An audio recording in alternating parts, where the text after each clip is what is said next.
ঈদ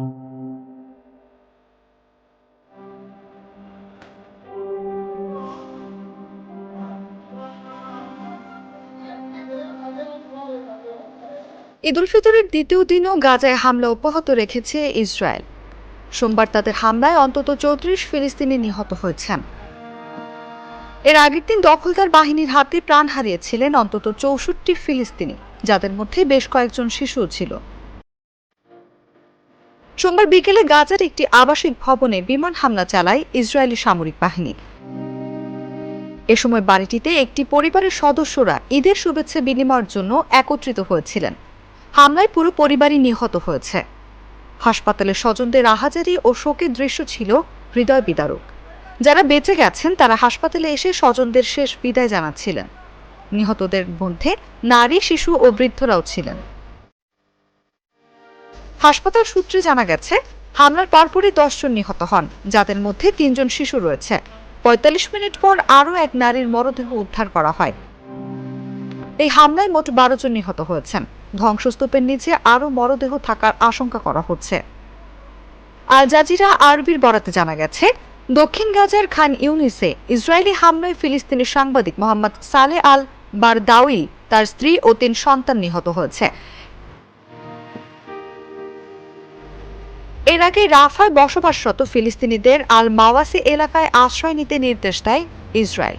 তবে এই নতুন স্থানান্তর নির্দেশের কয়েক ঘন্টার মধ্যেই আল মাওয়াসিতেও বোমা হামলা চালিয়ে দুজনকে হত্যা করে দখলদার বাহিনী।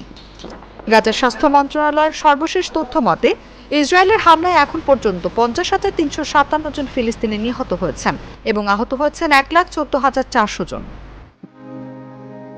তবে গাজার সরকারি গণমাধ্যম দপ্তর বলছে, মৃতের সংখ্যা ৬১,৭০০ ছাড়িয়েছে, কারণ ধ্বংসস্তূপের নিচে চাপা পড়া হাজারো মানুষকে মৃত বলে ধরে নেওয়া হচ্ছে।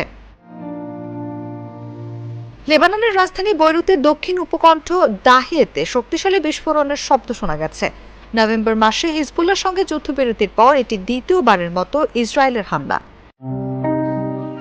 ইসরায়েলি সেনাবাহিনী দাবি করেছে তারা একটি ভবনে হামলা চালিয়েছে, যেখানে হিজবুল্লাহর এক সদস্য অবস্থান করছিলেন। ওই ব্যক্তি হামাসের এক যোদ্ধাকে ইসরায়েলে হামলা চালাতে সহায়তা করেছিলেন বলে ইসরায়েলের দাবি। হামলায় ভবনটি ধ্বংস হয়ে গেছে, তবে এখনো পর্যন্ত কোনো হতাহতের তথ্য পাওয়া যায়নি। এর আগে গত ২৮শে মার্চ বৈরুতে আরেকটি আবাসিক ভবনে হামলা চালিয়েছিল ইসরায়েল। তখন তারা দাবি করেছিল ওই ভবনটি হিজবুল্লাহ ড্রোন তৈরির কারখানা ছিল, যদিও সে দাবি প্রমাণিত হয়নি। ওই হামলায় কেউ নিহত হয়নি, কারণ ইসরায়েল আগে থেকে সরিয়ে নেওয়ার নির্দেশ দিয়েছিল। তবে এবারের হামলার আগে কোনো সতর্কবার্তা দেয়া হয়নি।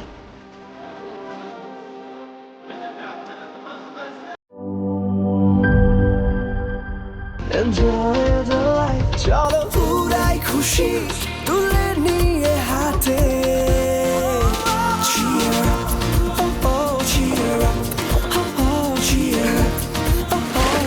চিল হবে রিফ্রেশিং মুডে। চিয়ার আপ, চলো উড়াই খুশি।